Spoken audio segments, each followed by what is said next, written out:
to share sort of a funnier story. Sure. But there's a lesson in it, I think. Many of you know I'm kind of into kindness, and I love being kind to people. Mm-hmm. But at the same time, I'm extremely driven and determined. And so one example of that is my 10th grade year back in high school. Yep. I was a volleyball player, and I was a good volleyball player back in the day, about 25 pounds ago. And I kept asking the administration. I would go to the school board meeting and say, when are we going to have a male team? My sister was on the girls team. They were great. They went to districts, and I wanted a male team. I played in all these leagues, and my friends, and we had a lot of good players. And we were a big enough school, we should have had a boys team. And so they kept giving me the wait me out till I graduate. And they said, next year. Well, I bought that for 2 years. And my senior year, I got the same song and dance from the athletic director. And I thought, you know what? This is my last chance. And so I got together a bunch of my friends that played, and we decided the only way that we could possibly accomplish this while we were still in high school was to try out for the girls team. The morning of tryouts, not only did 9 of us guys show up to try out, and we were in our garb, just like the girls, we were ready to try out. We walk into the gym and they're like, what the heck's going on here? But I had friends in the local media and local newspapers who just happened to show up that morning as well. And so very conveniently. Yes, and they bring the van that has the crane camera to show us warming up outside, because the girls coaches kicked us out and said, you can't practice in here. And we're like, well, why not? There's no rules against it. And so we had all this media firestorm and all this attention and all these things going, and we're out there showing we can play. And so all this stuff happens. I end up on a radio show with a guy talking to the superintendent, because this got on the front page above the fold, and they put a picture of the superintendent sitting there, and it said "out of bounds?" the volleyball pun. And he didn't like that, so he got on a radio show. Well, a friend calls me and says, Chris, I'm a senior in high school. This is the 20-year superintendent. And they say, Chris, the superintendent's answering questions on the radio. You should call in. Boom, call in, get on the show, and we start having this back and forth, answering back and forth with the superintendent.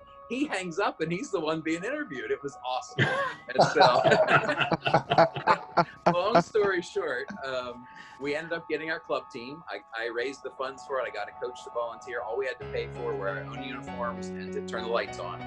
And we built a schedule with 5 other schools, and we went and played those 5 schools. And our last game of the year, we played a best of 3 against the year before district champion, and we beat them.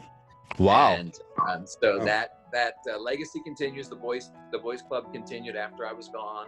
I went on to a pretty good JSVBA volleyball thing during college, up and down the coast in New Jersey. But sometimes, you got to have fun doing things, but you can't let opportunities pass. Absolutely. If you really want something, you've got to take action to make it happen. So I was kind to everyone but the superintendent through the process.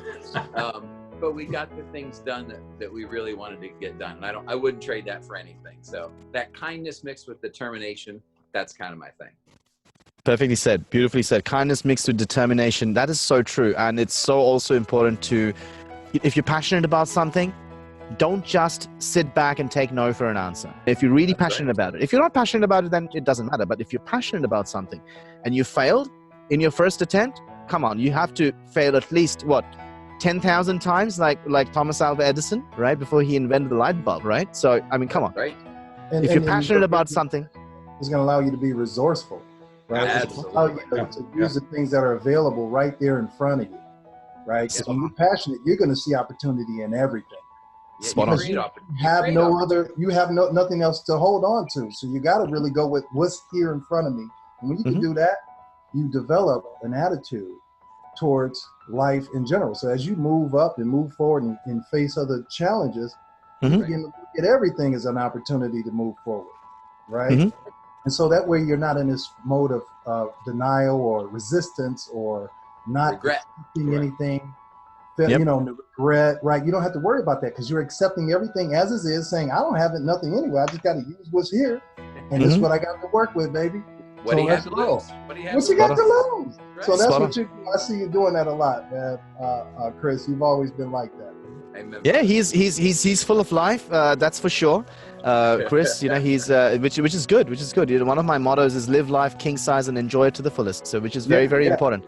You know, that is so important. Absolutely, absolutely. You know, full volume, pedal to the metal. You know, if it's too loud, you're too old. Simple as that. So that's beautiful. All right. All the time. It's too loud. You're too old, Joy. Bump up the volume a little bit. I'll let you know. It's important. It's important to just sometimes, you know, let your hair down and just not worry about, you know, what is going to happen, who's going to see you and think that whatever, you know. So just let them be. Oh, life is so much easier. Beautifully said. Absolutely. It's complicated because you're not trying to control everything anymore. Yeah. Right? Exactly. Now it's basically leveraging for what's there and being able to allow it to come through, accept it, and convert it as a constructive force in your life. Spot on. Embrace Spot on. it. That is so true. Embrace it. Yeah. Spot on. Thank you, gentlemen. Really, really appreciate your lovely shares regarding the person behind the persona.